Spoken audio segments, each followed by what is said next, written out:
Где оккупанты берут новых наемников, чем закончился обстрел территории России установкой «Патриот» и как Путин пытается выбить из-под Зеленского легитимность. Обо всем этом расскажу подробнее в эфире «Нехта». Самые важные и интересные новости. Финляндия и Эстония втягиваются в гибридную войну. Мы должны морально подготовиться к тому, что Россия будет продолжать эту гибридную деятельность в различных формах. Иран может изменить мировые правила игры, создав ядерное оружие.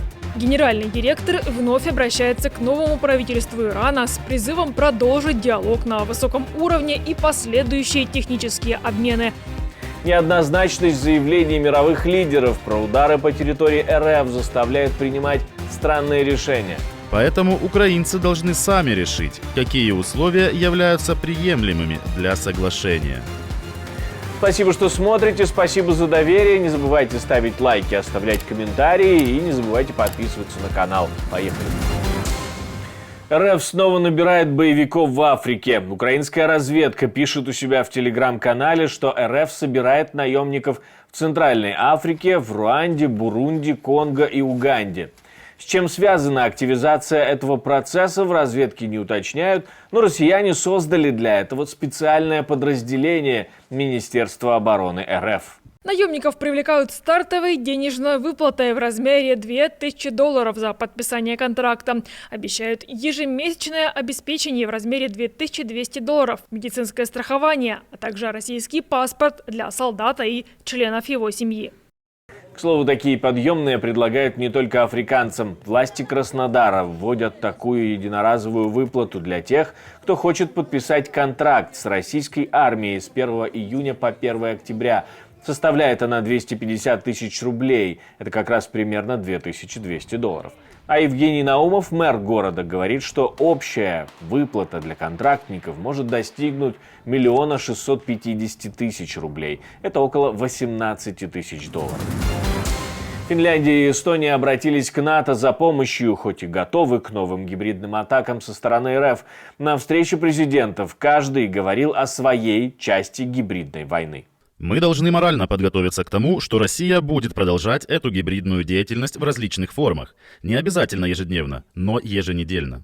Инструментализация России лиц, ищущих убежище на финской границе, например, является хорошим примером этого. Когда провоцируют, не стоит поддаваться на провокации, но в случае необходимости нужно принимать решительные меры.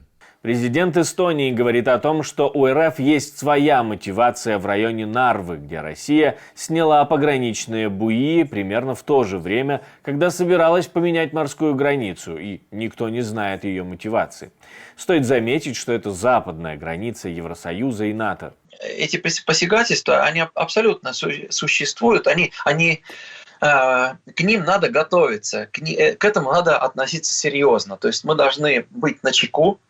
Мы должны заниматься тем, чтобы укреплять свою обороноспособность и очень серьезно, не знаю, особенно наш премьер-министр Кая Каллас, да и, я думаю, теперь снова избранный президент, например, Литвы тоже, да и Финляндия, очень же ратуют за то или постоянно говорят о том и надеются, и постоянно просят наших, как говорится, братьев старших, то есть я имею в виду старую Европу, во всяком случае быть готовым и приходить к нам на помощь, если что будет. То есть мы должны к этому готовиться, и я не знаю, то есть вот все ведется к тому, что где-то может рвануть. Путин пытается выбить из-под Зеленского легитимность. По количеству упоминаний видно, что ему эта тема очень важна. Даже законы все выучил. Ну, как выучил? Действительно, закон Украины о правовом статусе закона о правовом положении закона о военном положении говорит о том, что в период военного положения выборы президента не проводятся.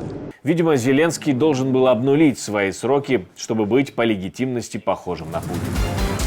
Любопытную информацию публикует издание Bild о том, что Украина один раз использовала систему «Патриот» для удара по цели над территорией РФ, а в ответ разгорелся чуть ли не дипломатический скандал. Реакция – гневные звонки из Берлина и Вашингтона и угрозы прекратить поставки зенитных ракет, если подобный инцидент повторится.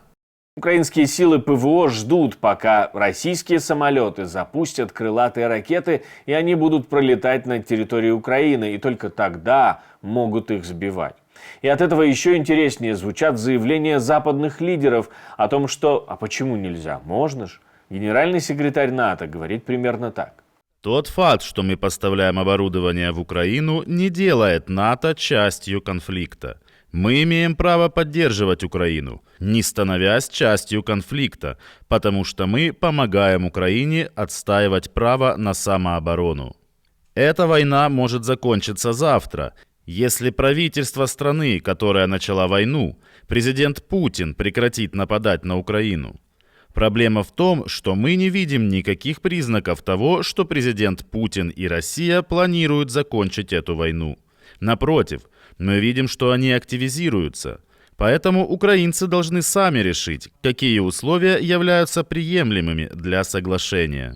В то же время украинский министр обороны говорит, что помощь хоть и дается, но только половина, и та с опозданием. И россияне это слышат, и знают, и пользуются этим. Противник использует до 300 самолетов, 300 вертолетов, скажем так, ежедневно, чтобы атаковать нас. Поэтому нам нужно столько, сколько мы можем получить.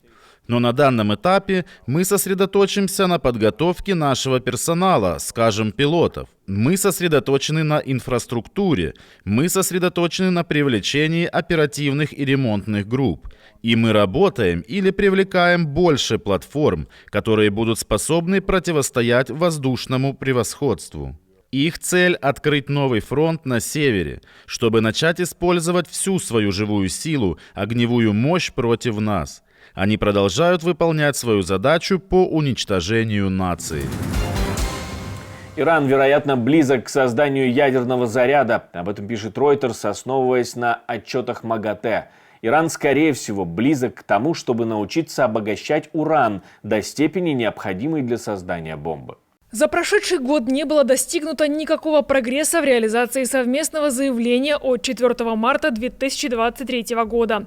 Генеральный директор вновь обращается к новому правительству Ирана с призывом продолжить диалог на высоком уровне и последующие технические обмены, начатые 6-7 мая 2024 года, и выражает готовность к этому.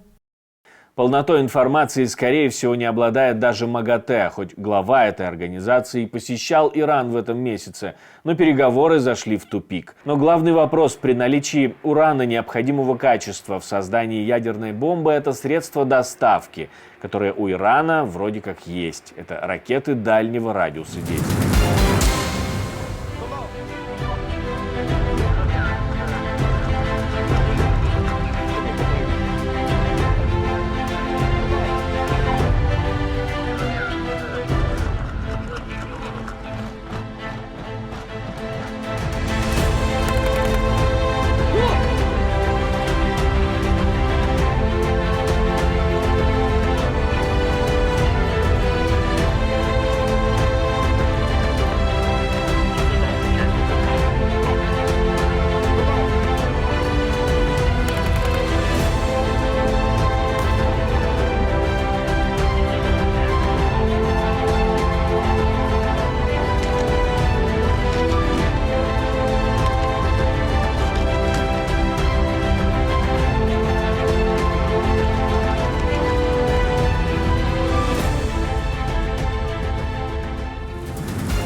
Я хочу напомнить, что мы существуем только благодаря вашей поддержке и вашим донатам, спонсорству и тому, что вы нажимаете кнопочку «Супер спасибо». Ставьте лайки, оставляйте комментарии, подписывайтесь на наши каналы. Все это непременно очень важно. У меня на этом все. До встречи. Хороших вам новостей.